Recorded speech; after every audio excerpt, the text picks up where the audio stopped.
এটা কি এর দোকান দিদি? এটা পার্লার। পার্লার এনে কি করা হয়? এখানে চুল কাটা হয়, সুন্দর বানানি হয়।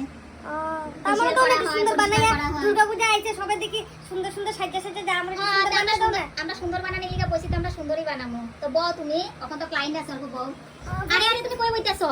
তুমি না কইলা কইবার লিগা? তোমার আমি উপরে বইতে বসি, তোমার নিচে বইতে বসি নাকি? দেখো না এই যে ক্লায়েন্টটা দেখো তো কোনখানে বসে।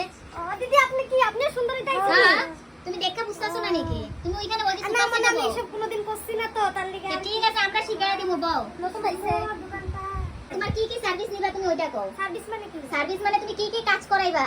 যেটা করো মানে সুন্দর দেখতে লাগে জানো? সুন্দর দেখতে লাগে। ফিল্মের হিরোইন মতন যেন লাগে। যেমন এই কিন্তু পয়সা আছে, সব করাই দাম। কত টাকা আনছো? এই তো 100 টাকা। 100 টাকা তো হইব না গো। হইব দিদি, না? 100 টাকাতে আমরা কাজ করি না। তুমি এক কাম করো, নাইলে তোমার যদি 100 টাকা আছে, ছেলেগো সেলুন আছে ওইখানে যাও গা। ওই যে সামনে সেলুন আছে। ওখানে গেলে ওই সেম 100 টাকা দিয়ে করে দিব। হয়তো তোমার কইরা দিব। আমি যাই ছেলেকে